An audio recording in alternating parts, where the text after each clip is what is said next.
Red lights are on. Starter hits the button. They're off and racing. Tatana left well off the inside, and Direct Fire is ridden for speed. And High Dandy began nicely with Artful Persuasion. Vintage Choice not far away.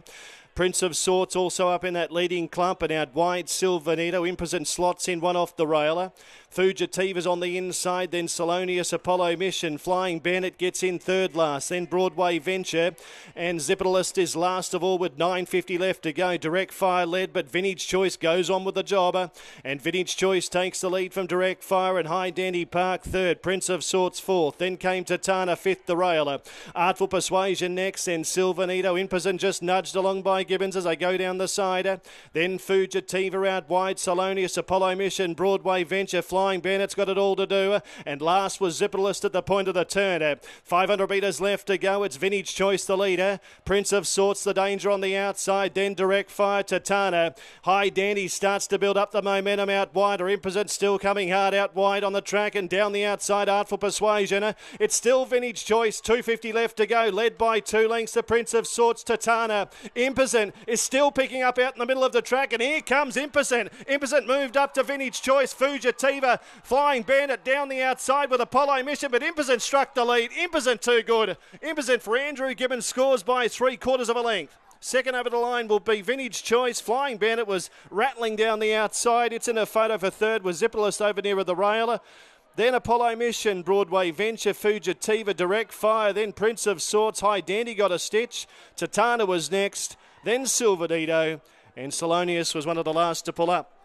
So Imposant books its way through. That was a pretty strong win. Wasn't given a huge hope by the market. Proven wrong. Very proven wrong. She's pretty lucky on last start, and now she's come out and won today, and now she goes through to the finals, and let's see where we stand after that. And so had excuses you mentioned at Hawkesbury, so must be nice to come out here and win that today. Yeah, it is. The boss should be pretty happy about it, so we'll go from there. 1400 metres Randwick, still strong through the line, so you just assume that that's not going to be any problem. No, it should be fine for her. We'll just see what the boss wants to settle on and go from there. Andrew, well done. What did you make of that? Yeah, I've always had a good opinion of this filly mare now, but I won a few in her early days, and then she went to town, and a couple of times she went down narrow margins there. She can seem to find a bit of bad luck, and that's what happened last start at Hawkesbury. She was just about to let go from me, and she copped a squeeze both sides and got chopped out of it. So she came here today, massive overs. I couldn't believe she wasn't in the market. You look at her previous form, and it was just a matter of getting luck. Her pattern of racing, she needs luck. Just fell into a beautiful spot today, and it opened up for me, and she showed the turn of foot she's got.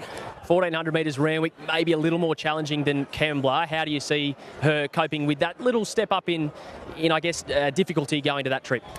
Yeah, I think she probably gets a mile in time, so I don't think going to Randwick's going to be an issue. Obviously, I don't think today was the strongest of the heats, so she's obviously going to have to take the step up to beat the better ones, but she's got the best attitude. She just works with you everywhere and gives you everything she got, so she goes there a live chance. Joe, Vintage Choice, second through to the big one in 3 weeks. Yeah, great thrill.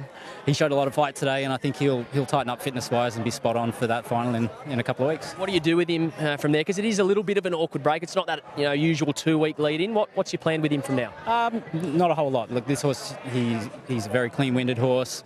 He gets fit quite easily, so 3 weeks we can just sort of get him there as we need to. It's actually probably the perfect amount of time for him.